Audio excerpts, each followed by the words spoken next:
पाठ क्रमांक 5. शिवरायांचे शिक्षण. शिवरायांच्या शिक्षणास प्रारंभ. स्वतः शहाजीराजे हे संस्कृतचे गाढे पंडित होते. त्यांनी आपल्या बंगळूरच्या दरबारात अनेक भाषांच्या पंडितांना आणि कलावंतांना आश्रय दिला होता. शिवरायांसाठी त्यांनी हुशार शिक्षकांची नेमणूक केली होती. तेथे वयाला 7 वर्ष झाल्यानंतर त्यांच्या शिक्षणाला प्रारंभ झाला. थोड्याच काळात शिवराय लिहिण्या वाचण्याच्या कलेत पारंगत झाले. रामायण, महाभारत, भागवत यांतील गोष्टी ते स्वतः वाचू लागले. शहाजीराजांनी शिवरायांना युद्धकला शिकवण्यासाठी काही शिक्षकांची नेमणूक केली होती. त्यांनी शिवरायांस घोड्यावर बसणे, कुस्ती खेळणे, दांडपट्टा फिरवणे, तलवार चालवणे इत्यादी विद्या शिकवण्यास प्रारंभ केला. अशा प्रकारे वयाच्या 12व्या वर्षापर्यंत शिवरायांना विविध विद्या व कला यांचा परिचय झाला. लवकरच आदिलशहाने शहाजीराजांना कर्नाटकातील नायकांची राज्ये जिंकण्याच्या मोहिमेवर पाठवले. या मोहिमेवर जाण्यापूर्वी शहाजीराजांनी जिजाऊ व शिवराय यांची पुणे जहागिरीकडे रवानगी केली. त्यावेळी त्यांच्याबरोबर शहाजीराजांनी हत्ती, घोडे, पायदळ, खजिना, ध्वज तसेच विश्वासू प्रधान, शूरसेनानी आणि विख्यात शिक्षक यांना धाडले.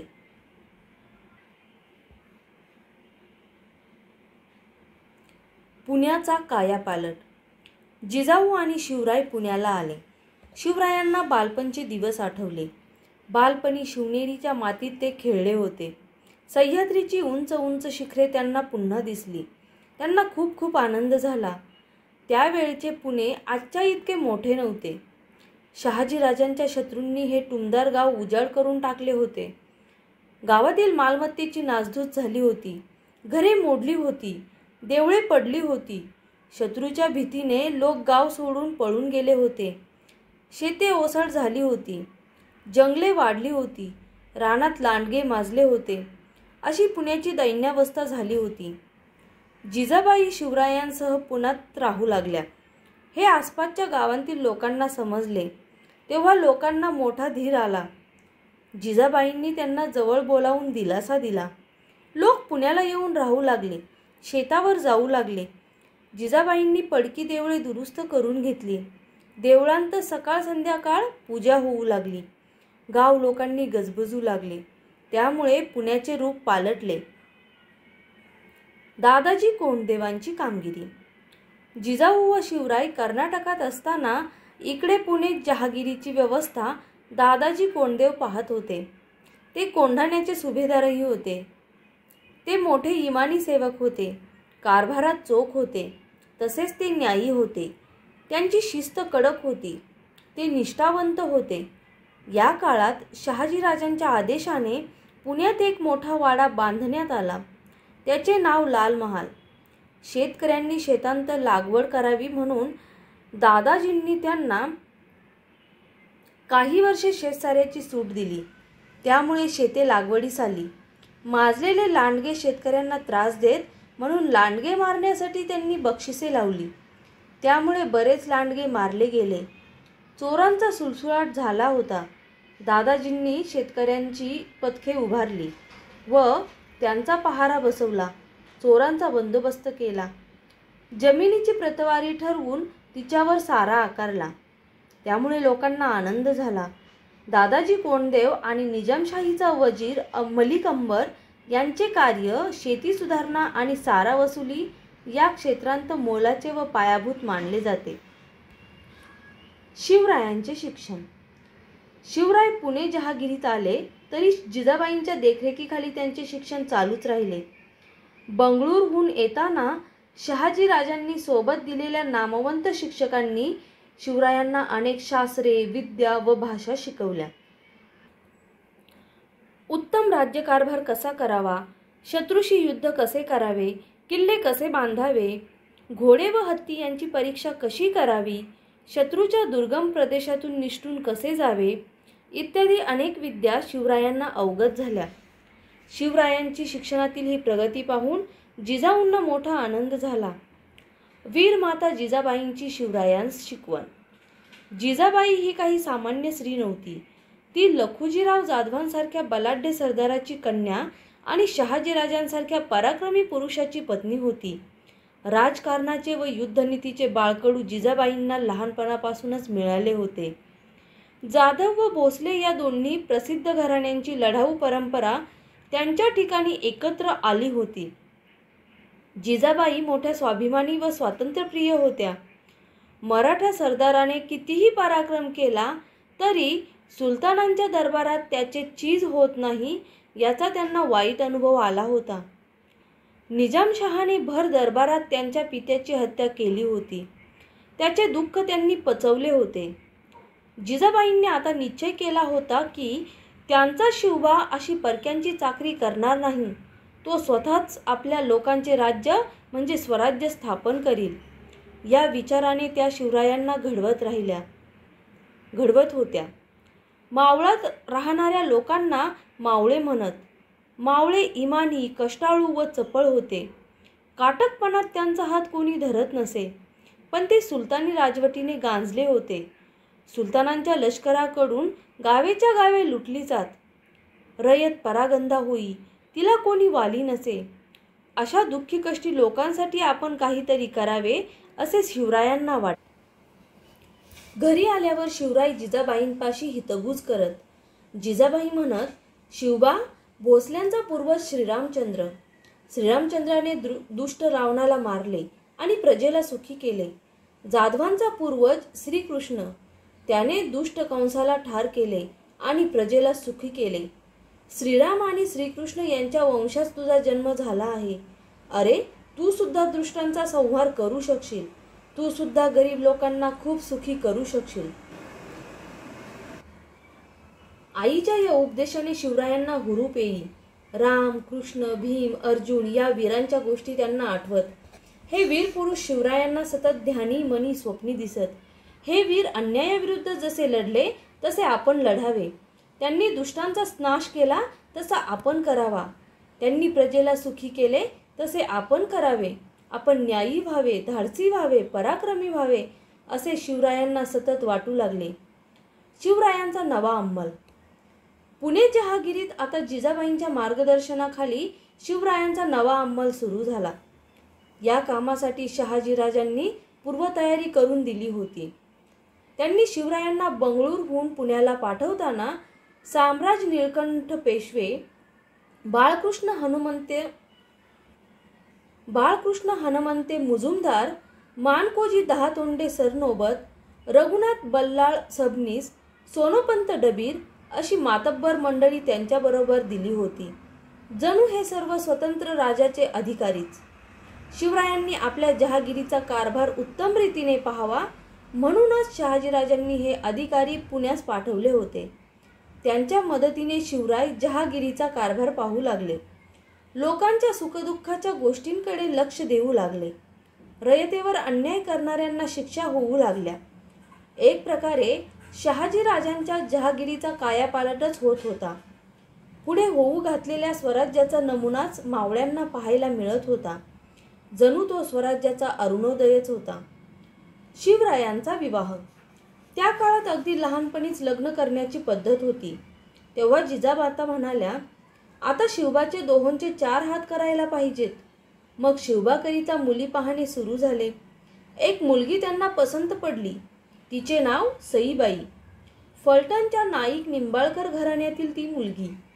हा विवाह मोठ्या थाटामाटाने साजरा झाला. स्वराज्य स्थापनेची प्रतिज्ञा.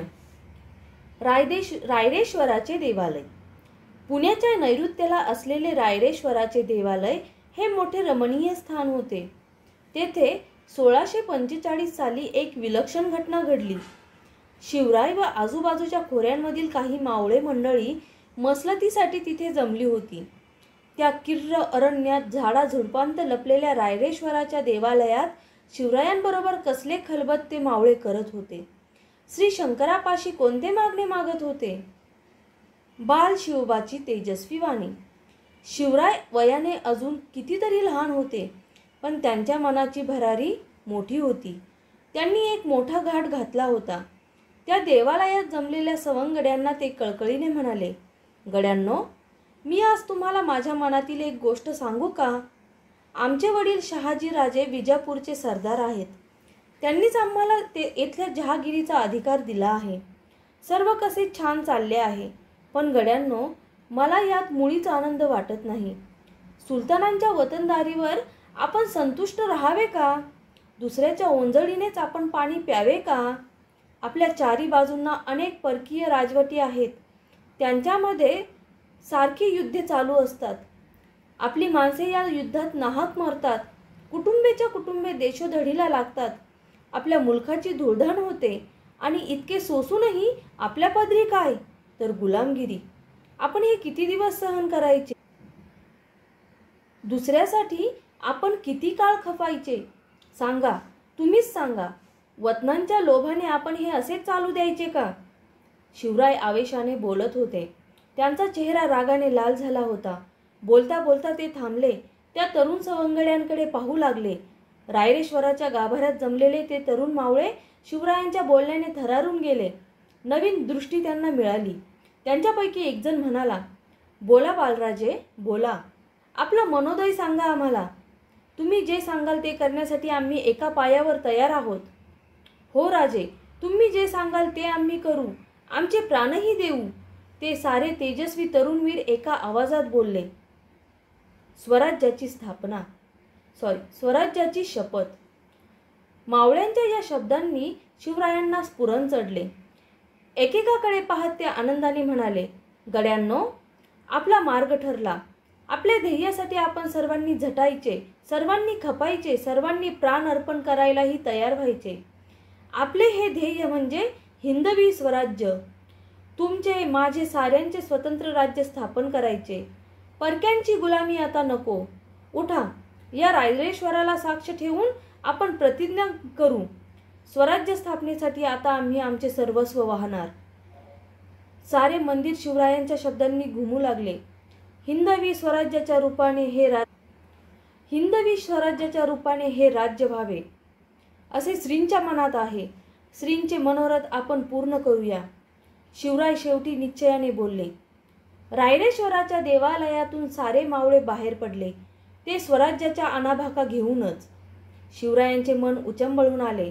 ते पुण्यास येताच तडक लाल महालात मातोश्रींकडे गेले. घडलेला प्रसंग त्यांनी जिजाबाईंना सांगितला. त्या माहुलीला धन्य धन्य वाटले. आपण मनी जे धरले ते बाळराजे पूर्ण करणार अशी आशा, असा विश्वास त्यांना वाटू लागला. मावळ खोऱ्यातील जमवाजमव. शिवराय आपल्या नव्या उद्योगाला लागले. मावळ्यांना घेऊन ते तलवारीचे हात करू लागले. घोडदौड करावी, डोंगरांतील आडमार्ग शोधावे, खिंडी घाट, चोरवाटा निरखाव्या, असा त्यांचा नित्यक्रम सुरू झाला. शिवरायांनी मावळ्यांची अंतःकरणे जिंकून घेतली. तरुण मावळे शिवरायांसाठी वेडे झाले. शिवरायांसाठी जगायचे, शिवरायांसाठी मरायचे असे ते मानू लागले. आता शिवरायांच्या हालचालींना उधाण आले. समुद्राला भरती यावी तसे. शिवरायांनी पुण्याभोवतीचे सर्व कोट किल्ले आपल्या सवंगड्यांसह बारीक नजरेने निहाळले. चोरवाटा, भुयारे, तळघरे, दारुगोळा, हत्यारे आणि शत्रूंच्या फौजांची ठाणी यांची खडानखडा माहिती मिळवली. मावळांतील सोबती. 12 मावळांत ठिकठिकाणी काही देशमुख मंडळी आपली वतने सांभाळत बसली होती. त्यांना आपल्या वतनाचा विलक्षण लोभ होता. वतनासाठी ते आपापसात भांडत. या भांडणात मराठ्यांची शक्ती उगाच वाया जात आहे हे शिवरायांनी ओळखले. त्याला आळा घालायचे त्यांनी ठरवले. शिवराय देशमुखांच्या गावांना भेटी देत, त्यांची समजूत घालत, स्वराज्याच्या ध्येयाने त्यांना भारून टाकत. शिवरायांनी त्यांना गोड शब्दांनी आपलेसे केले, पण काहींनी दांडगाई केली. त्यांनाही शिवरायांनी वठणीवर आणले. मराठ्यांच्या आपापसातील झगडे त्यांनी थांबवले. जो तो त्यांना धन्यवाद देऊ लागला. मावळ खोऱ्यातील झुंजारराव मरळ, हैबतराव शिळमकर, बाजी पासलकर, विठोजी शितोळे, जेधे, पायगुडे, बांधल इत्यादी देशमुख मंडळी शिवरायांचा शब्द मानू लागली. मावळांत स्वराज्याची घौडदौड सुरू झाली. शिवरायांची राजमुद्रा. शिवरायांच्या नावाने जहागिरीचा कारभार सुरू झाला होता. शहाजीराजांनी शिवरायांची स्वतंत्र राजमुद्रा तयार केली होती. ती मुद्रा अशी होती: प्रतिपचंद्र लेखे व वर्धिष्णू विश्ववंदिता शहासुनो शिवशैषा मुद्रा भद्राय राजते. प्रतिपदेच्या चंद्रकलेप्रमाणे वाढत जाणारी आणि साऱ्या विश्वाला वंद्य होणारी अशी शहाजीराजांचा पुत्र शिवाजीराजे यांची राजमुद्रा लोकांच्या कल्याणासाठी आहे असे सांगणारी ही राजमुद्रा म्हणजे स्वराज्याच्या स्थापनेचा संकेतच होता. त्या काळात राजमुद्रा बहुता फारसी भाषेत कोरलेल्या असत, पण शिवरायांची मुद्रा संस्कृत भाषेत होती. स्वराज्य हवे तशी स्वभाषा हवी, स्वधर्म हवा, त्याबरोबरच दुसऱ्या धर्माचा द्वेषही नको. शिवरायांनी आपला कारभार लोककल्याणासाठी सुरू केला आहे हे साऱ्या मावळ्यांच्या चटकन लक्षात आले. पाठ क्रमांक 7. स्वराज्याचे तोरण बांधले. रायरेश्वराच्या देवालयात शिवरायांनी आपल्या सवंगड्यांसह स्वराज्य स्थापनेची प्रतिज्ञा केली. पण केवढे अवघड कार्य होते ते. दिल्लीचा मुघल बादशाह, विजापूरचा आदिलशाही सुलतान, गोव्याचे पोर्तुगीज आणि जंजिऱ्याचा सिद्दी अशा 4 सत्ता त्यावेळी महाराष्ट्रावर हुकूमत गाजवत होत्या. या सत्तांचा दरारा मोठा होता. त्यांच्या विरुद्ध ब्र काढायची कुणाची हिंमत नव्हती. अशा बिकट परिस्थितीत शिवरायांनी स्वराज्याचा मंत्र उच्चारला होता. कुठे शत्रूच्या फौजांचे अफाट बळ आणि कुठे शिवरायांच्या सवंगड्यांचे अल्पबळ. पण शिवरायांचा निश्चय अढळ होता. त्यातूनच बळ निर्माण झाले. शिवरायांकडे पुणे, सुपे, चाकण व इंदापूर या परगण्यांतील जहागिरी होती. जहागिरीतील किल्ले विजापूर दरबारातील अधिकाऱ्यांच्या ताब्यात होते. किल्ल्यांशिवाय कसले आहे स्वराज्य? ज्याचे किल्ले त्याचे राज्य. किल्ला ताब्यात असला की आजूबाजूच्या प्रदेशावर सत्ता चालते. डोंगरी किल्ला म्हणजे राज्याचा एक मुख्य आधार. तेव्हा एखादा भक्कम किल्ला लवकर हस्तगत केला पाहिजे असे शिवरायांनी मनाशी ठरवले. तोरणा किल्ला शिवरायांच्या डोळ्यांपुढे होता. पुण्याच्या नैऋत्येस 64 किलोमीटरवर कानद खोऱ्यात हा किल्ला आहे. डोंगरी किल्ल्यात तोरणा किल्ला मोठा बोका. त्या किल्ल्यावर 2 भक्कम माच्या होत्या, एक झुंजार माची आणि दुसरी बुधला माची. माची म्हणजे किल्ल्याच्या चढणीवर नैसर्गिकरित्या सपाट झालेल्या भागाची तटबंदी. झुंजार माची नावाप्रमाणे झुंजार आहे, लढाऊ आहे. या ठिकाणी या चित्रामध्ये आपल्याला तोरणा किल्ला याचं चित्र देण्यात आलेलं आहे. या किल्ल्यावरून खाली उतरण्यासाठी एकच वाट आहे, ती आहे झुंजार माचीवरून. ही वाट अतिशय अवघड आहे. वाटेवरून चालताना जरासा तोल गेला तरी चालणारा खाली दरीत कोसळून पडणार. महाराष्ट्रातील बळकट किल्ल्यांत तोरणा किल्ला गणला जातो. किल्ल्यावर तोरणजाई देवीचे देऊळ आहे. त्यावरून त्या किल्ल्याला तोरणा हे नाव पडले. एवढा प्रचंड किल्ला. पण आदिलशहाचे या किल्ल्याकडे फारसे लक्ष नव्हते. किल्ल्यावर पुरेसे पहारेकरी नव्हते की दारुगोळा नव्हता. शिवरायांनी हे हेरले. शिवरायांना नेमके हेच हवे होते. तोरणा जिंकून स्वराज्याचे तोरण बांधायचे असे त्यांनी ठरवले. स्वराज्याची नौबत झडली. निवडक मावळ्यांच्या तुकड्या घेऊन शिवराय कानद खोऱ्यात उतरले. साऱ्या मावळ्यांसह ते सिंहाच्या छातीने व हरणाच्या वेगाने झपझप तोरणा चढून गेले. मावळ्यांनी भराभर मोक्याच्या जागा ताब्यात घेतल्या. तानाजी मालुसरे या वीराने दरवाजावर मराठ्यांचे निशाण उभारले. येसाजी कंक हा शिवरायांचा विश्वासू आणि निष्ठावान सहकारी. त्याने चौकीवर पहारे बसवले. किल्ला ताब्यात आला. सर्वांनी शिवरायांचा जय जयकार केला. हिंदवी स्वराज्याची नौबत झडली. नगाऱ्यांचा आणि शिंगांचा आवाज सह्याद्रीच्या दऱ्याखोऱ्यांत घुमला. शिवरायांनी या किल्ल्याला प्रचंडगड असे नाव दिले. भवानी मातेचा आशीर्वाद. तोरणा किल्ल्यावर शिवरायांचा कारभार सुरू झाला. त्यांनी किल्ल्याची बारीक पाहणी केली. किल्ल्यावर मराठा किल्लेदार, ब्राह्मण सबनीस, प्रभू कारखानीस इत्यादी अधिकाऱ्यांच्या नेमणुका केल्या. शिवबंदी मावळे, कोळी, रामोशी, महार इत्यादी जाती जमातींतील शूर माणसे नेमली. स्वराज्याच्या सैन्यात जातीभेद, वर्णभेद असा कोणताही भेदभाव नव्हता. किल्ल्याची दुरुस्ती सुरू झाली आणि काय आश्चर्य! मोहरांनी गच्च भरलेल्या 4 घागरी, काम चालू असताना किल्ल्यावर सापडल्या. कामकऱ्यांना आनंदी आनंद झाला. शिवरायांना देवी भवानी प्रसन्न आहे, तिनेच धन दिले असे जो तो म्हणू लागला. कामकऱ्यांनी मोठ्या आनंदाने धनाच्या घागरी शिवरायांजवळ आणून दिल्या. एका मोहरेलाही कुणी हात लावला नाही. स्वराज्याचे धन होते ते त्यांनी आपल्या धनाचे स्वाधीन केले. स्वराज्याच्या कार्यासाठी एवढे धन एकाएकी सापडले म्हणून शिवरायांना हुरूप आला. आपल्या कार्याला आई भवानीचा आशीर्वाद आहे असे त्यांना वाटले. हे धन स्वराज्याच्या कामी आले. या धनातून शिवरायांनी शस्त्रे विकत घेतली, दारुगोळा जमा केला. उरलेल्या धनातून त्यांनी एक बेत सिद्धीस नेण्याचे ठरवले. तो बेत असा: तोरण्यापासून 15 किलोमीटरवर मुरुंब देवाचा डोंगर आहे. शिवरायांनी तो हेरून ठेवला होता. हा डोंगर खूप उंच, अवघड आणि मोक्याचा होता. आदिलशहाने या डोंगरावर एक किल्ला अर्धवट बांधून सोडून दिला होता. या किल्ल्यावरही पहारा ढिलाच होता. तेव्हा स्वराज्याच्या राजधानीसाठी हा किल्ला ताब्यात घ्यायचा असे शिवरायांनी ठरवले. स्वराज्याची पहिली राजधानी. एक दिवस शिवराय आपल्या निवडक सवंगड्यांसह या किल्ल्यावर चढले आणि त्यांनी किल्ला ताब्यात घेतला. तोरण्यावर सापडलेले काही धन मुरुंब देवाच्या डागडुजीसाठी खर्च झाले. शिवरायांनी या किल्ल्याला नाव दिले राजगड. गडावर पाथरवटांनी दगड घडवले. लोहाराने भाता फुंकला. सुतार, गवंडी, मजूर, भिस्ती अशी सारी माणसे कामाला लागली. राजवाडा, 12 महाल, 18 कारखाने आणि राजगादी तयार झाली. राजगड ही स्वराज्याची पहिली राजधानी सजली. स्वराज्याची घोडदौड. शिवरायांची घोडदौड सुरू झाली. 12 मावळांतील किल्ल्यांमागून किल्ले त्यांनी ताब्यात घेतले. 12 मावळांत आनंद आणि उत्साह यांना पूर आला. गावोगावचे पाटील, देशमुख शिवरायांच्या मुजऱ्याला येऊ लागले. परंतु तांदळात जसे काही खडे असतात तसेच मावळांतही काही दुष्ट लोक होते. शिवरायांचा उत्कर्ष बघून त्यांच्या पोटात दुखू लागले. शिरवळच्या आदिलशाही ठाणेदाराकडे शिवरायांविरुद्ध तक्रारी गेल्या.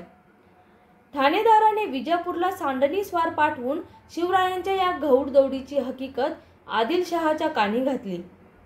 शिवरायांचे चातुर्य. आदिलशहा चकित झाला. त्याने शहाजीराजांना जाब विचारला. शहाजीराजांना मोठा पेच पडला, पण त्यांनी वेळ निभावून नेली.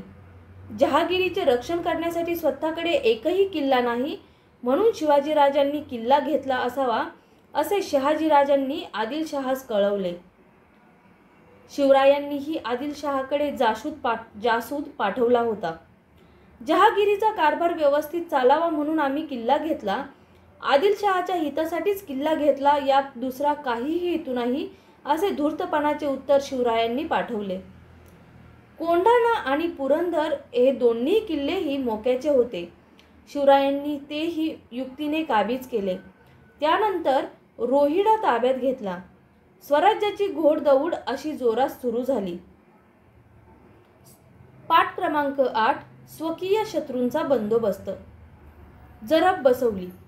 शिवरायांच्या अवतीभोवती 12 मावळांतील मावळे गोळा झाले. शिवराय सांगतील ती कामगिरी ते बजावत होते. स्वराज्यासाठी जगायचे आणि स्वराज्यासाठी मरायचे असे ते मानत होते. साधी भोळी मराठमोळी माणसे ती. त्यांना शिवराय म्हणजे जीव की प्राण वाटत. पण काही मंडळींना शिवरायांच्या कर्तृत्वाचा हेवा वाटे. अशांचा बंदोबस्त करणे शिवरायांना भाग पडे. खंडोजी आणि बाजी घोरपडे हे सरदार आदिलशहाच्या चाकरीत होते. आदिलशहाने त्यांना शिवरायांच्या विरुद्ध चिथावले. कोंढाणा भागात त्यांनी धुमाकूळ माजवला, परंतु शिवरायांनी त्यांची डाळ शिजू दिली नाही. शिवरायांनी त्यांना पिटाळून लावले. तसेच फलटणचे बजाजी नाईक निंबाळकर हे तर शिवरायांचे मेहुणे. शिवरायांना त्यांच्या विरोधात जाऊनही लढाया कराव्या लागल्या. तथापि पुढे या घराण्यातील व्यक्ती शिवरायांच्या बरोबर राहिल्या. शिवरायांचा जवळचा नातलग संभाजी मोहिते हा त्यांचा सुपे परगण्यात होता. त्यांनीही शिवरायांविरुद्ध कारवाया सुरू केल्या. शिवरायांनी सुप्याला जाऊन त्याला पकडले आणि त्याची रवानगी कर्नाटक प्रांतात केली. कर्तव्यापुढे शिवराय नातेगोते मानत नसत. जावळीचे चंद्रराव मोरे. शिवरायांच्या कार्याची थोरवी साऱ्या मावळ्यांना पटली. त्यांचे नाव सर्वत्र दुमले. शिवराय लोकांचे राजे झाले, पण ते काही लोकांच्या डोळ्यात खुपले. जावळीचे मोरे असेच होते. मोरे हे जावळीचे जहागीरदार. त्यांची जहागीर रायगडापासून कोयना खोऱ्यापर्यंत होती. ते विजापूरच्या आदिलशहाचे जहागीरदार होते. आदिलशहाने त्यांना चंद्रराव हा किताब दिला होता. जावळीचे जंगल अत्यंत दाट होते. भर दिवसा सूर्यकिरणांनाही तेथे शिरकाव नव्हता. त्यात वाघ, लांडगे, अस्वले इत्यादी श्वापदे संचार करत. मोऱ्यांची जावळी म्हणजे जणू वाघाची जाळीच होती. त्यामुळे मोऱ्यांच्या वाटेला कोणी जात नसे. पण ती हिंमत केली शूर शिवरायांनी. त्याला कारण असे, दौलतराव मोरे 1645 साली मरण पावला. त्याच्या वारसांमध्ये तंटे सुरू झाले. शिवरायांनी यशवंतराव मोरे याला मदत केली. त्यांच्या मदतीनेच यशवंतराव जावळीच्या गादीवर चंद्रराव म्हणून बसला. त्यावेळी यशवंतरावाने शिवरायांना खंडणी देण्याचे कबूल केले. त्यांच्या कार्यात मदत करण्याचेही कबूल केले. पण गादीवर बसल्यावर मात्र तो सारे विसरला. कुठला शिवाजी आणि कुठला करार, तो बेपर्वाईने वागू लागला. स्वराज्यातील मुलखावर स्वाऱ्या कर, प्रजेला त्रास दे अशी दांडगाई यशवंतराव करू लागला. वेळीच त्यांचा बंदोबस्त केला नाही तर स्वराज्याला धक्का पोहोचेल हे शिवरायांनी ओळखले. बंड केली या, मारले जाल. शिवरायांनी यशवंतराव मोरे याला प्रथम एक खरमरीत पत्र धाडले. तुम्ही राजे म्हणाविता. राजे आम्ही. आम्हास श्री शंभूने राज्य दिधले आहे, तर तुम्ही राजे न म्हणावे. यशवंतराव मोऱ्याने उद्धटपणे उत्तर लिहिले, तुम्ही काल राजे झाला, तुम्हास राज्य कोणी दिधले. येता जावळी जाता गोवली. आम्हा श्रींचे कृपेने आदिलशहाने राजे हा किताब छत्र चामर सिंहासन मेहरबान होऊन दिधले. येथे उपाय कराल तर अपाय होईल. शिवरायांनी उलट टोला दिला. जावळी खाली करून राजे न म्हणून छत्र चामर दूर करून हात रुमाले बांधून भेटीस येऊन हुजुराची चाकरी करणे, इतकी यावर बंडखोरी केली या, मारले जाल. जावळी भोवती घनदाट जंगल होते. रायरीचा किल्ला अजिंक्य होता. मोरे मंडळी ही पुष्कळ होती. जावळी जिंकणे सोपे नव्हते. भरपूर तयारी करून शिवरायांनी जावळीवर स्वारी केली. सुमारे महिनाभर यशवंतरावाने झुंज दिली, पण त्याचे खूप सैन्य मारले गेले. अखेरीस आपल्या मुलांना घेऊन यशवंतराव रायरीवर पळाला. शिवरायांनी जावळी घेतली. नंतर शिवराय रायरीवर चालून गेले. त्यांनी रायरीच्या किल्ल्याला भक्कम वेढा दिला. यशवंतराव 3 महिने निकराने लढला, पण अखेरीस त्याला माघार घ्यावी लागली. किल्ले रायगड. जावळीचा विजय फार महत्त्वाचा होता. त्या विजयामुळे शिवरायांचे स्वराज्य पूर्वीपेक्षा दुप्पट झाले. यशवंतरावाचे सैन्यही शिवरायांना येऊन मिळाले. रायरीचा प्रचंड किल्ला स्वराज्यात आला. हा किल्ला बघून शिवरायांना धन्य वाटले. त्यांनी या किल्ल्याचे नाव रायगड ठेवले. त्यानंतर त्यांनी जवळच असलेल्या भोरप्या डोंगरावर एक नवीन किल्ला बांधला. त्याचे नाव ठेवले प्रतापगड. पाठ क्रमांक 9. प्रतापगडावरील कामगिरी. प्रतापगडावरील पराक्रम. आदिलशाही हादरली. विजापूरच्या दरबारातील गोष्ट. शिवरायांच्या वाढत्या हालचाली ऐकून आदिलशाही दरबार काळजीत पडला. दरबारात झाडून सारे सरदार गोळा झाले. एक एक गाजलेले शमशेर बहादर दरबारात हजर होते. आदिलशाही कारभार बघणारी बडी साहेबीन जातीने दरबारात हजर होती. दरबारापुढे महत्त्वाचा प्रश्न होता, शिवाजीचा बिमोड कसा करायचा. बडी साहेबीन हिने दरबारातील सरदारांना खडा सवाल केला. सांगा, कोण तयार आहे शिवाजीचा बंदोबस्त करायला. दरबारात शांतता पसरली. जो तो आपल्या जागी चूप. शिवरायांशी मुकाबला करण्याचे धाडस कोण दाखवणार. जो तो एकमेकांकडे बघू लागला. एवढ्यात धिप्पाड देहाचा एक सरदार लवून मुजरा करत पुढे आला. त्याचे नाव होते अफजल खान. खानाने विडा उचलला. तबकातील विडा उचलत अफजल खान म्हणाला, शिवाजी. कुठला शिवाजी. त्याला मी जिवंत कैद करून येथे पकडून घेऊन येतो आणि तसा न सापडला तर त्याला ठार मारून विजापुरी आणतोच आणतो.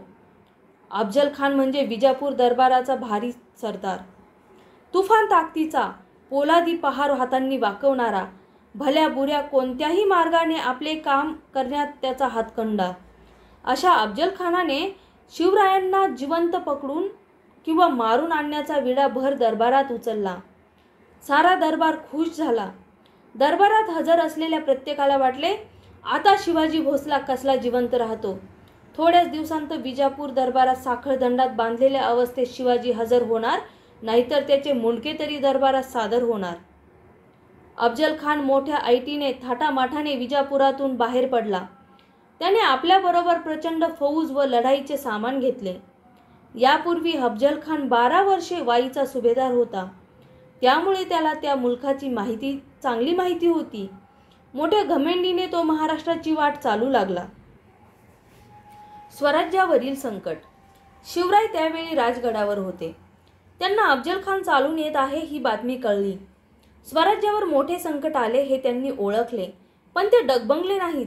त्यांनी विचार केला, खान कपटी, त्याची फौज मोठी, आपले राज्य लहान, आपले सैन्य लहान, उघड्या मैदानावर काही खानापुढे आपला निभाव लागणार नाही.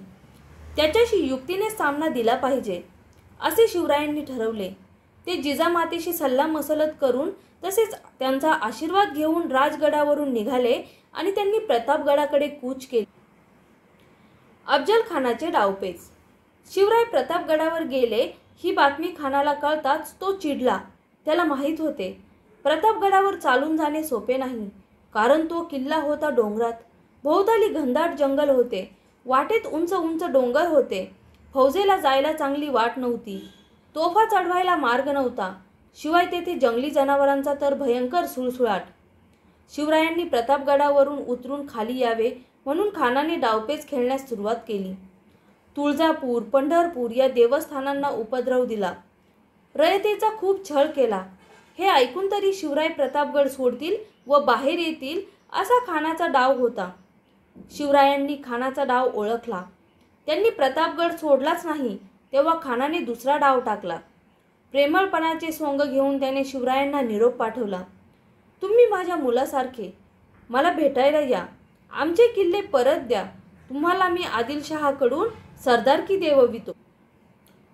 शेरास सव्वा शेर.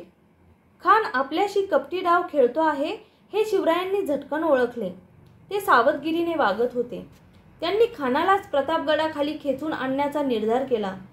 त्यांनी खानाला निरोप पाठवला, खान साहेब, मी तुमचे किल्ले घेतले, मी अपराधी आहे, मला क्षमा करा.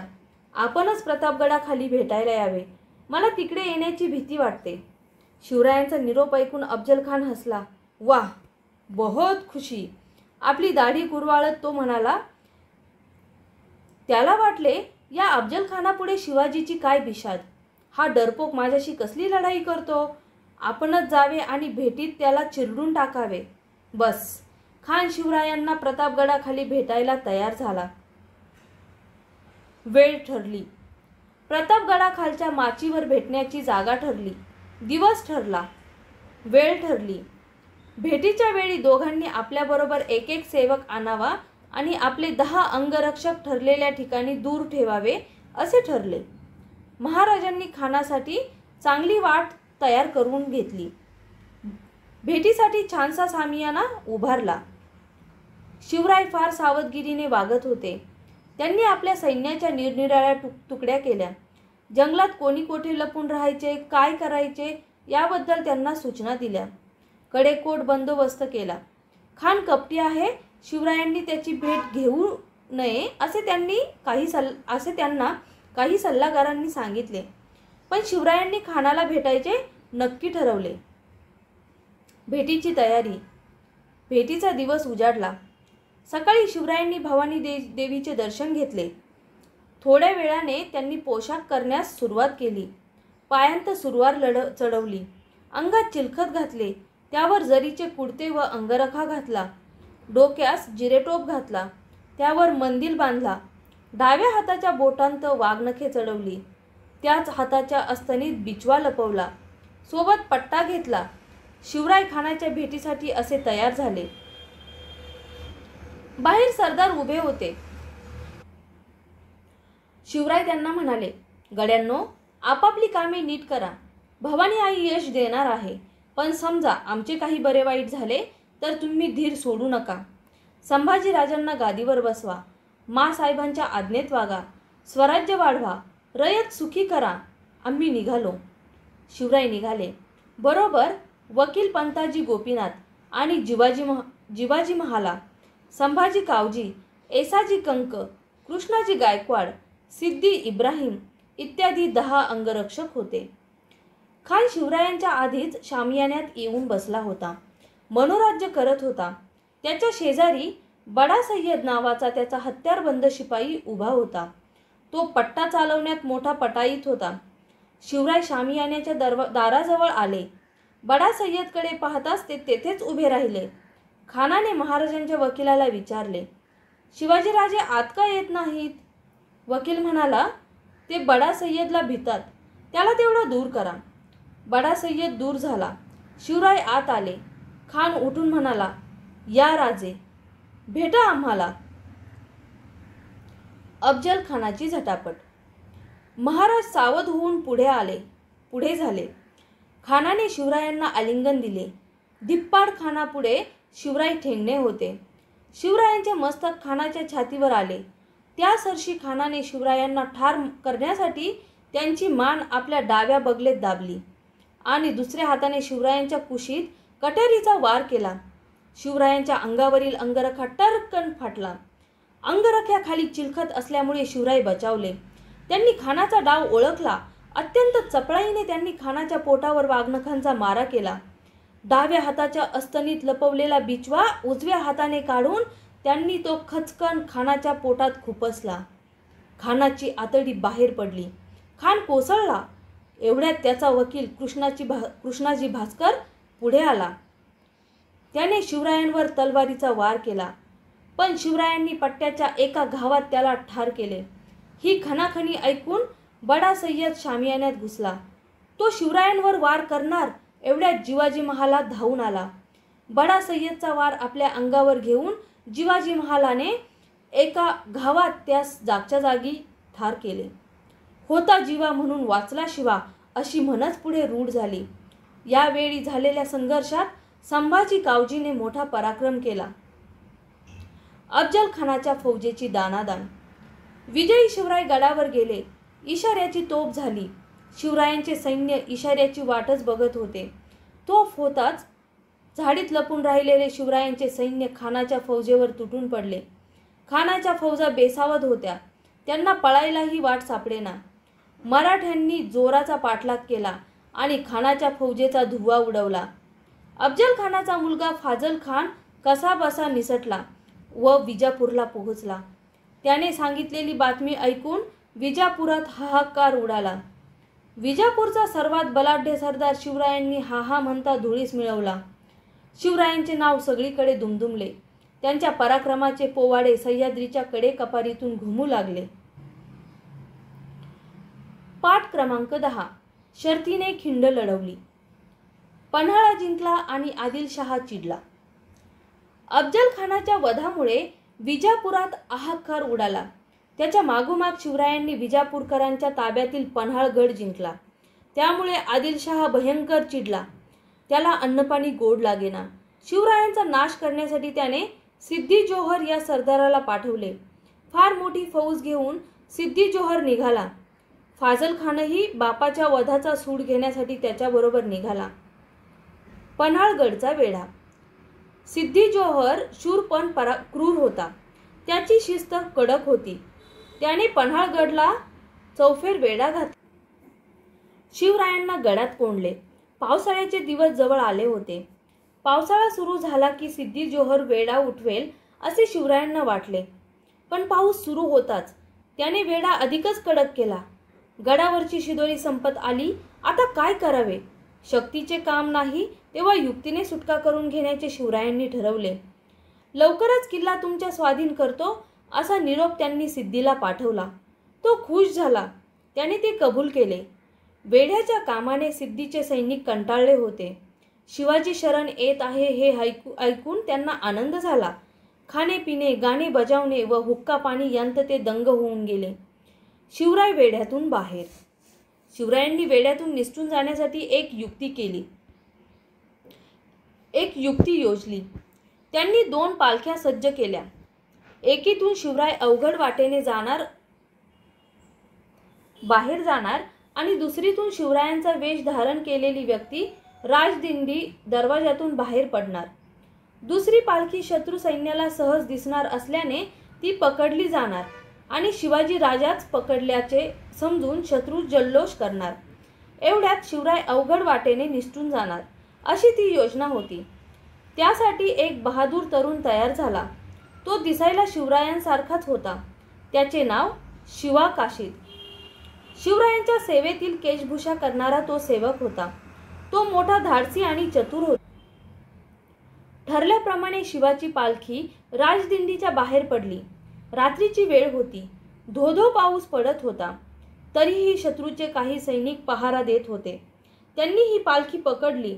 शिवाजी राजाचा पकडला असे समजून त्यांनी ती पालखी सिद्धी जोहरच्या छावणीत नेली. तेथे जल्लोष सुरू झाला. दरम्यान शिवराय दुसऱ्या अवघड वाटेने गडाबाहेर पडले. सोबत बाजीप्रभू देशपांडे आणि त्यांचे निवडक सैनिक होते. सोबत बांदल देशमुख यांची फौजही होती. इकडे थोड्या वेळाने शिवा काशीदचा डाव उघडकीस आला. तेव्हा सिद्धीने संतापून त्याला तत्काळ ठार केले.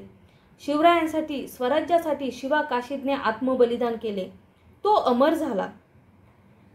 शिवराय हातावर तुरी देऊन निसटल्याचे लक्षात येताच सिद्धी चवताळून गेला. त्याने तातडीने सिद्धी मसऊद या आपल्या सरदाराला मोठ्या फौजेनिशी शिवरायांचा पाठलाग करण्यास पाठवले. पाठलाग चालू झाला. दिवस उजाडल्यावर त्यांनी शिवरायांना पांढरपाणी ओढ्यावर गाठले. शिवराय पेचात पडले. त्यांनी कशीबशी घोडखिंड ओलांडली. बाजीप्रभूचा बाणेदारपणा. चवताळलेल्या सिद्धीचे सैनिक जोराने खिंडीकडे दौडत येत होते. शिवरायांना वाटले आता विशाळगड गाठणे कठीण. ते बाजीप्रभूला म्हणाले, बाजी, वेळ आणीबाणीची आहे. पुढील वाट चढणीची. मागे शत्रू पाठीवर. आता विशाळगड हाती लागत नाही. चला, शत्रूला उलटून तोंड देऊया. शिवरायांच्या मनातील घालमेल बाजीप्रभूने ओळखली. खिंडीच्या रोखाने शत्रू चवताळून येत होता. शिवरायांचे जीवित धोक्यात होते. सारे स्वराज्य धोक्यात होते. बाजीप्रभूने शिवरायांना कळकळीने सांगितले, महाराज, तुम्ही थोडे सैनिक घेऊन विशाळगडाकडे चला. उरलेल्या सैनिकांसह मी खिंडीत उभा राहतो. महाराज, मी मरेन पण शत्रूला खिंड चढू देणार नाही. एक बाजी गेला तर तुम्हाला दुसरा मिळेल, पण स्वराज्याला शिवाजी महाराजांची गरज आहे. गनिमांची संख्या अफाट आहे. आपण थोडे आहोत. येथे आपला निभाव लागणार नाही. तुम्ही येथे थांबू नका. आम्ही खिंड रोखून धरतो. गनिमाला आम्ही येथेच थोपून धरू. तुम्ही गडावर पोहोचेपर्यंत आम्ही येथे शत्रूला अडवून धरू. तुम्ही निर्धास्तपणे जा. बाजीप्रभूची स्वामी भक्ती बघून शिवराय गहिवरले. बाजीसारखा मोहरा इरेला घालणे त्यांच्या जीवावर आले होते, पण त्यांना स्वराज्याचे ध्येय गाठायचे होते. त्यांनी मन आवरले. शिवराय बाजीला प्रेमाने भेटले व म्हणाले, आम्ही गडावर जातो. तेथे पोहोचताच तोफांचे आवाज होतील. मग ताबडतोब खिंड सोडून तुम्ही निघून या. बाजीने शत्रूला रोखले. बाजीप्रभूला खिंडीत मागे ठेवून शिवराय विशाळगडाकडे निघाले. बाजीने शिवरायांच्या पाठमोऱ्या मूर्तीला लवून मुजरा केला. मग त्याने आपल्या हातात समशेर घेतली आणि तो खिंडीच्या तोंडाशी उभा राहिला. त्याने मावळ्यांच्या तुकड्या पाडल्या. त्यांना जागा नेमून दिल्या. मावळ्यांनी दगड गोटे जमा केले आणि ते आपापल्या जागी तयारीने उभे राहिले. खिंडीच्या तोंडावर मावळ्यांची पोलादी फळी तयार झाली. इतक्या शत्रूच्या युद्धगर्जना ऐकू आल्या. शत्रू खिंडीखाली आला होता. बाजी मावळ्यांना म्हणाला, बहादूर मर्दांनो, हुशार. जीव गेला तरी जागा सोडू नका. गनिमांना खिंड चढू देऊ नका. बाजीप्रभू आणि त्याचे मावळे खिंडीच्या तोंडाशी पाय रोवून उभे ठाकले. खिंडीतली वाट बिकट व नागमोडी होती. एका वेळी 3-4 माणसे कशीबशी वर चढू शकत. तिकडे शिवराय विशाळगडाकडे वाऱ्यासारखे धावत होते. विशाळगडाचा पायथा अजून दूर होता. गडावर पोहोचण्यासाठी शिवरायांना 1.5-2 तास हवे होते. तेवढा वेळ बाजीने खिंड अडवून ठेवल्यास शिवरायांचे काम फत्ते होणार होते. खिंडीतील झुंज. इकडे खिंडीत शर्तीची झुंज सुरू झाली. शत्रू खिंड चढू लागला. शत्रूची पहिली तुकडी खिंडीवर येऊन धडकली. मावळ्यांनी शत्रूवर दगडांचा वर्षाव सुरू केला. दगड धोंड्यांचा मारा करण्यास मावळे पटाईत. त्यांनी सराईतपणे हाणामारी सुरू केली. शिवरायांच्या मावळ्यांनी कित्येक गनिमांना टिपले. कित्येकांची डोकी फुटली. पहिली तुकडी नामोहरम झाली, मागे हटली. पुन्हा दुसरी तुकडी नेटाने खिंड चढू लागली. बाजीप्रभू ओरडला, हाणा, मारा. मावळ्यांना स्फुरण चढले. हर हर महादेव अशी गर्जना करत ते शत्रूवर तुटून पडले. पुन्हा दगडांचा वर्षाव सुरू झाला. शत्रू धडाधड कोसळू लागला. बाजी बेहोश होऊन ओरडला, शाब्बास माझ्या पठ्ठ्यांनो, फेका आणखी दगड, ठेचा गनिमांना, होऊ द्या जोराचा मारा, शाब्बास तुमची. दुसऱ्या तुकडीचा निकाल लागला. तिकडे शिवराय विशाळगडाकडे घौडदौड करत होते. गडाचा पायथा जवळ येत होता. प्रत्येक क्षण महत्वाचा होता. विशाळगडाच्या पायथ्याशीही शत्रूचा वेढा होता. शिवरायांनी आपल्या निवडक साथीदारांसह शत्रूच्या मोर्चावर हल्ला चढवला. शत्रू बरोबर झुंज देत शिवराय पुढे सरकले. ते आपल्या मावळ्यांसह शत्रूची कोंडी फोडून विशाळगडाच्या माथ्याकडे धाव घेत होते. बाजीचा पराक्रम. इकडे घोडखिंडीत शर्तीची झुंज अजून चालू होती. सिद्धी मसऊद चिडला होता. त्याची तिसरी तुकडी खिंड चढू लागली. मराठ्यांनी शौर्याची शर्त केली. शत्रूने बाजीप्रभूवर हल्ला चढवला. बाजीला घेरले. बाजी द्वेषाने लढू लागला. त्याने पराक्रमाची शर्त केली. बाजीच्या अंगावर अनेक वार झाले. जागोजागी जखमा झाल्या. अंगातून रक्ताच्या धारा वाहू लागल्या. तरीही त्याने खिंडीचे तोंड सोडले नाही. त्याचा सारा देह रक्ताने न्हाऊन निघाला. पण तो मागे हटला नाही. त्यांनी मध्येच ओरडून मावळ्यांना सूचना दिल्या. मावळ्यांनी शत्रूवर निकराचा मारा केला. शत्रू हटला. बाजीप्रभू घायाळ झाला होता. तरीही मावळ्यांना झुंज चालू ठेवण्यास तो बजावत होता. त्याचे सारे लक्ष तोफांच्या आवाजाकडे होते. ती पावनखिंड. एवढ्यात तोफेचा आवाज कडाडला. तोफांच्या आवाज धारातीर्थी कोसळलेल्या बाजीच्या कानी पडले. महाराज गडावर पोहोचले. मी माझी चाकरी बजावली. आता मी सुखाने मरतो, असे म्हणून त्या स्वामी भक्त बाजीप्रभूने प्राण सोडला. ही वार्ता विशाळगडावर महाराजांना समजली तेव्हा त्यांना मोठे दुःख झाले आणि ते म्हणाले, बाजीप्रभू देशपांडे स्वराज्यासाठी धारातीर्थी पडले. बांदलांच्या लोकांनी युद्धाची शर्त केली. बाजीप्रभूसारखे देशभक्त होते म्हणून स्वराज्याचे पाऊल पुढे पडले. त्या स्वामी निष्ठांच्या रक्ताने घोडखिंड पावन झाली. पावनखिंड या नावानेच इतिहासात ती अमर झाली. धन्य ते वीर आणि धन्य धन्य तो बाजीप्रभू. पाठ क्रमांक 11. शाहिस्तेखानाची फजिती. शाहिस्तेखानाची स्वारी. विजापूरच्या आदिलशहाने जंग पछाडले, पण शिवरायांपुढे त्याचे काही चालले नाही. त्याच्या प्रत्येक सरदाराला शिवरायांनी चांगलाच हात दाखवला. शेवटी आदिलशहा नरम झाला. त्याने शिवरायांशी तह केला आणि त्यांचे स्वतंत्र राज्य मान्य केले. यामुळे काही काळ दक्षिणेची बाजू सुरक्षित झाली. मग शिवराय उत्तरेतील मुघलांकडे वळले. मुघलांच्या स्वाऱ्यांनी महाराष्ट्राची धूळधाण उडाली होती. त्यावेळी दिल्लीला औरंगजेब हा मुघल बादशहा होता. त्याच्या मुलखावर शिवरायांनी स्वाऱ्या केल्या. त्यामुळे बादशहा चिडला. त्याने आपला मामा शाहिस्तेखान याला शिवरायांवर पाठवले. तो पुण्यावर चालून आला. त्याच्याबरोबर 1.25 लाख सैन्य होते. शेकडो हत्ती, उंट आणि ताफा होत्या. शिरवळ, शिवापूर, सासवड अशी गावे घेत घेत शाहिस्तेखान आला. त्याने पुरंदर किल्ल्याला वेढा दिला. तो पुढेच येत होता. पण एकदा मात्र डोंगराच्या खिंडीत मराठ्यांनी त्याला गाठले. मराठे अतिशय चपळ, भीमथडी तट्टावर बसणारे, चटणी भाकरी खावी, अंगावर घोंगडी टाकावी आणि वाऱ्याच्या वेगाने डोंगर दऱ्यांतून धावपळ करावी यांत मराठे फार पटाईत. मराठ्यांच्या गनिमी काव्यामुळे शाहिस्तेखानाचे सैन्य हैराण झाले. कंटाळून त्याने पुरंदरचा वेढा उठवला. फिरंगोजी नरसाळा. मग शाहिस्तेखान पुण्याकडे वळला. प्रथम त्याने चाकणचा किल्ला घेतला. चाकणच्या किल्ल्यात फिरंगोजी नरसाळ्याने मोठ्या मर्दुमकीने शाहिस्तेखानाशी मुकाबला केला. 2 महिने फिरंगोजीने किल्ला लढवला, पण शाहिस्तेखानाच्या तोफखान्यापुढे त्याचा टिकाव लागला नाही. फिरंगोजी नरसाळ्याच्या शौर्यावर शाहिस्तेखान खुश झाला. त्याने त्याला बादशाही चाकरीचे आमिष दाखवले, पण फिरंगोजी बदलला नाही. लाल महालात शाहिस्तेखान. शाहिस्तेखान पुण्यात आला. त्याने शिवरायांच्या लाल महालात मुक्काम केला. त्याच्या फौजेने लाल महालाभोवती तळ दिला. 1 वर्ष गेले, दुसरे गेले, पण खान काही लाल महालातून हलेना. उलट तो अधूनमधून आपली फौज भोवतालच्या मुलखात पाठवी, रयतेची गुरे ओढून आणी, शेतीची नासधूस करी. अशा रीतीने त्याने पुण्याच्या भोवतालचा मुलूक उद्ध्वस्त केला. धाडसी बेत. शाहिस्तेखानाची खोड मोडायचीच असे शिवरायांनी ठरवले. खान लाल महाल बळकावून बसला होता. हे एका दृष्टीने शिवरायांना सोयीचेच होते, कारण त्या वाड्यातील खोल्या, दालने, खिडक्या, दारे, वाटा, चोरवाटा यांची शिवरायांना सारी काही माहिती होती. शिवाय शिवरायांचे हुशार हेर खानाच्या गोटात शिरलेले होतेच. खुद्द शाहिस्तेखानाच्या महालात मध्यरात्री शिरावे आणि त्याला उडवावे असा बेत शिवरायांनी केला. किती धाडसी बेत होता हा! महालात शिरायला मुंगीलाही वाव नव्हता. लाल महालाभोवती 1.25 लाख फौजेचा खडा पहारा होता.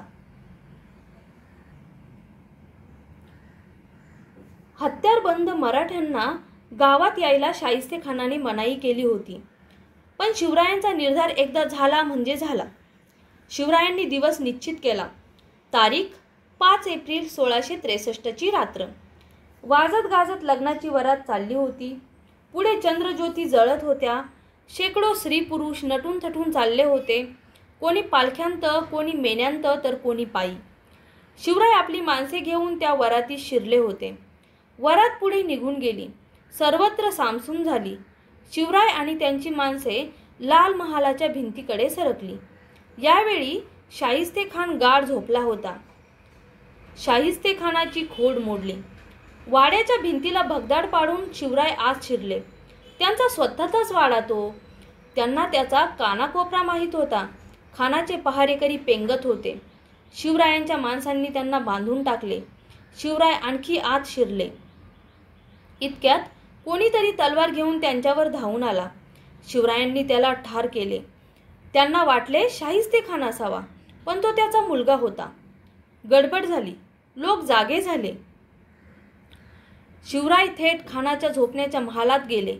त्यांनी समशेर उपसली. शाहिस्तेखान घाबरला. सैतान सैतान म्हणून ओरडत खिडकीवाटे पळू लागला.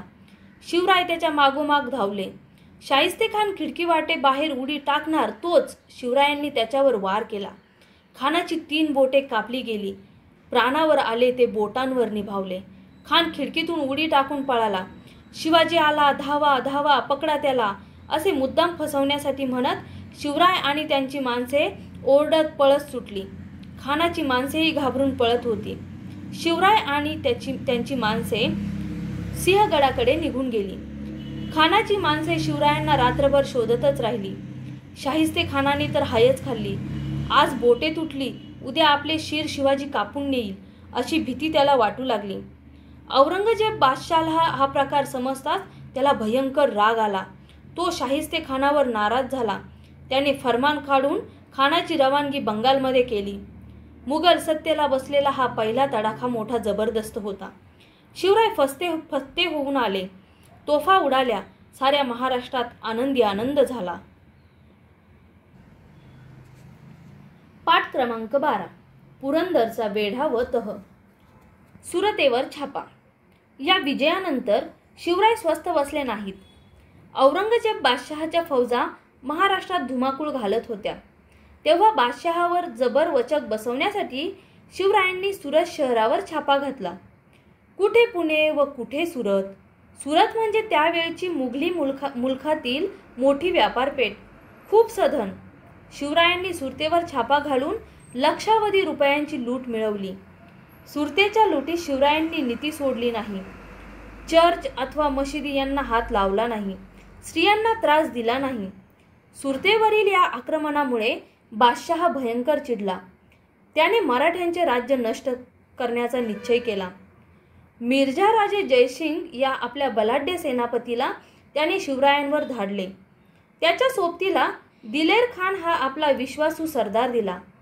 अलोट खजिना आणि अफाट दारुगोळाही बरोबर दिला. जयसिंग आणि दिलेर खान प्रचंड फौजेसह दक्षिणेत येऊन पोहोचले. स्वराज्यावर फार मोठे संकट आले. सुरतेच्या मोहिमेवरून शिवराय परततात तोच सन 1664 मध्ये त्यांना कर्नाटकातून एक दुःखद बातमी समजली. शहाजीराजे यांचे शिकारीच्या प्रसंगी अपघाती निधन झाले. शिवराय व जिजाऊ यांच्यावर दुःखाचा डोंगर कोसळला. मातोश्रींचा गळा पडून शिवरायांनी या दुःखातून त्यांना सावरले. पुरंदरला मुघलांचा वेढा. पुरंदर हा शिवरायांचा प्रचंड व बळकट किल्ला होता. हा किल्ला घेतल्याशिवाय शिवरायांचा बिमोड होऊ शकणार नाही हे दिलेर खान जाणून होता. त्यामुळे दिलेर खानने पुरंदरला वेढा दिला. त्याची फौज फार मोठी होती, पण पुरंदरचा किल्लेदार मुरारबाजी मोठा जिद्दीचा वीर होता. त्याच्या हाताखालचे शिपाई मोठे शूर गडी होते. हे सारे शूर शिपाई घेऊन मुरारबाजी लढाईला उभा राहिला. दिलेर खानाच्या तोफा कडाडू लागल्या. तोफेचे लाल भडक गोळे किल्ल्यावर कोसळू लागले.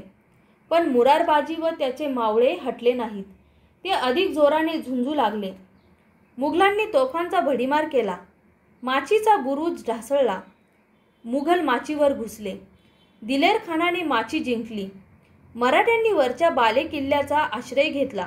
ते लढतच राहिले. दिलेर खान आपल्या छावणीतून ही लढाई बघत होता.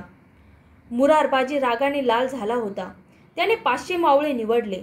त्यांना घेऊन त्याने मुघलांवर हल्ला करायचा बेत केला. बाले किल्ल्याचा दरवाजा उघडला. हर हर महादेव अशी गर्जना करत मुरारबाजी आणि त्याचे मावळे मुघलांवर तुटून पडले. थोडा वेळ भयंकर लढाई झाली. मुघलांचे सैन्य अफाट होते, पण मराठ्यांनी त्या सैन्याचा धुव्वा उडवला. शेवटी मुघलांनी माघार घेतली. ते दिलेर खानाच्या छावणीकडे जीव घेऊन पळत सुटले. मुरारबाजीने त्यांचा पाठलाग सुरू केला. मुरारबाजीचे सैन्य दिलेर खानाच्या छावणीत घुसले. छावणीत एकच गोंधळ माजला. धावाधाव, आरडाओरडा, किंकाळ्या यांचा हाहाकार उडाला. घाईघाईने दिलेर खान हत्तीवर अंबारीत बसला. त्याने समोर पाहिले तो त्यास मुरारबाजी दिसला. मुरारबाजीची तलवार कोणाच्या छाताडात, कोणाच्या मस्तकात तर कोणाच्या कंठात घुसत होती. मुरारबाजी कोणालाही आटोपत नव्हता. त्याचे शौर्य बघून दिलेर खान थक्क झाला. मुरारबाजीचा अतुल पराक्रम. दिलेर खानाला बघून मुरारबाजी चवताळला. कापा, तोडा, मुडदे पाडा असे ओरडून तो शत्रूवर धावला. त्याची शमशेर जोराने फिरू लागली. जो आड आला तो ठार झाला. या एकट्या वीराला मुघलांनी चोहोकडून घेरले. इतक्यात दिलेर खान अंबारीतून ओरडला, थांबा. मुघल थांबले. क्षणभर मागे सरले. खान मुरारबाजीला म्हणाला, मुरारबाजी, तुझ्यासारखा शमशेर बहादर मी आजवर पाहिला नाही. तू आमच्या बाजूला ये, कौल घे. बादशाह तुला सरदार करतील, जहागीर देतील, बक्षीस देतील. मुरारबाजीने दिलेर खानाचे शब्द ऐकले. रागाने त्याचे डोळे लाल झाले. तो चवताळून म्हणाला, अरे, आम्ही शिवाजी महाराजांची माणसे तुझा कौल घेतो की काय? आम्हाला काय कमी आहे? तुझ्या बादशहाची जहागीर हवी कोणाला? मुरारबाजीने खानाच्या दिशेने झेप घेतली आणि तो तुफान कत्तल करत सुटला. दिलेर खानाने अंबारीतून बाण सोडला. तो थेट मुरारबाजीच्या कंठात शिरला. तो जमिनीवर कोसळला. मावळ्यांनी त्याचा देह उचलला आणि बालेकिल्ला गाठला. किल्लेदार पडला म्हणून त्यांना दुःख झाले, पण एक मुरारबाजी पडला तरी काय झाले?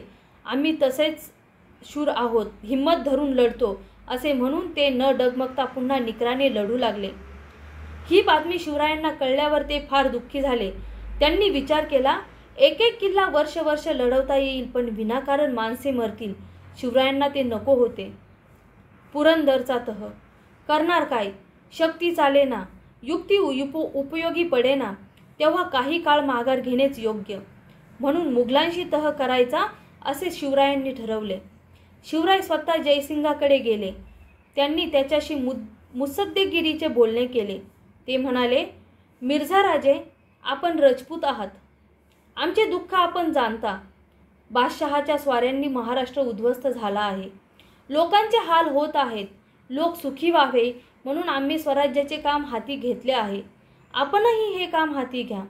मी आणि माझे मावळे आपल्या पाठीशी उभे राहू. जयसिंग मोठा धूर्त होता. त्याने शिवरायांना तह करण्यास सांगितले. त्यांनी तह केला. या तहात शिवरायांनी 23 किल्ले व त्याखालचा 4 लक्ष होणांचा मुलूक मुघलांस देण्याचे कबूल केले.